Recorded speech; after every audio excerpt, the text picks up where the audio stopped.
Fellow tennis nerds, I hope all is well. Time for a quick This Week in Tennis. Carlitos Alcaraz winning the French Open, winning now on 3 surfaces already at his young age. Some people claims that if we compare historically, there were no coaching allowed, and Ferrero is a very strong influence during his matches.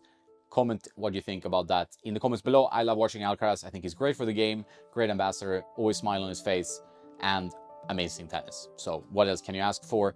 Sinner seemed a little bit hampered by his hip in the semifinals. That's a classic matchup otherwise that I really look forward to for years to come. We were worried that the big three were going to leave tennis and we're going to be left with some mediocre years. No worries anymore. We have some great stars for the sport and ambassadors for the game. So awesome. Big congrats also to Iga, who I predicted beforehand. I went for Sinner and Iga. But Iga, she's just a machine. She makes it look easy. She's giving bagels and breadsticks left, right, and center. Didn't struggle. But I also was happy to see Paolini, who's a fighter with a smile on her face. Good topspin game, but just not quite good enough to match Iga in the final. But still, great round for her, both singles final and doubles final. So I think it was a great event. Some crap weather in the beginning of it, but overall a nice one.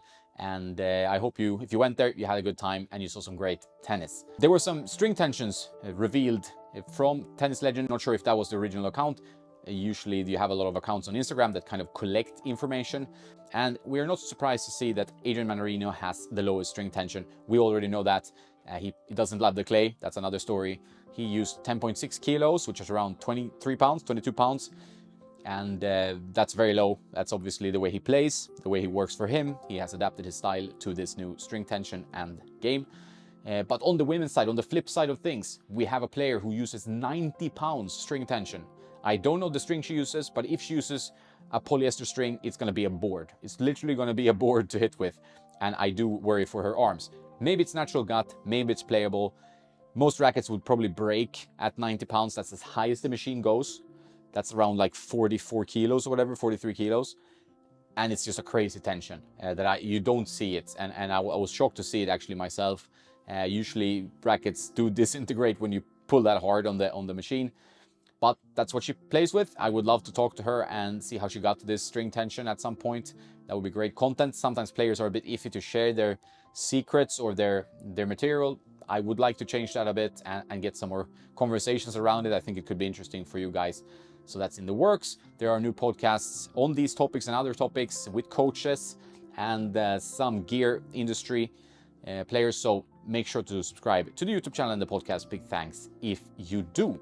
Talking about gear, new Head Extreme being revealed. Ashley did a great video that Head published today, showing the old avocado style Extreme to the new one, which is a little bit more neon style, yellow with white instead. So it looks cleaner in my opinion, kind of like Tecnifiber TFX1. I don't think that was intentional, but they do have similar colorways. But we will see how it plays. I haven't tried it, so I hope I will get a demo at some point and see what Oxetic 2 can do for the Extreme. Who knows? But it's one of my favorite lines. I love the Extreme Tour. I think they will change the name for that. That's what I heard. And I'm really looking forward to test the new Head Extreme. Let me know if you tried it. Let me know what you think about the cosmetic. It will be released, I guess, in a month or so, in about a couple of weeks. I haven't seen the pre-sale. Maybe I can try it already in Stuttgart because I'm going to the Boss Open in a couple of days to watch some grass court tennis. I go to this tournament every year. It's a tradition. I didn't go during the COVID years, obviously, but I love going here. You get close to the players. There's good food. Grass court tennis I like. Maybe a little bit serve heavy sometimes, but I do like it.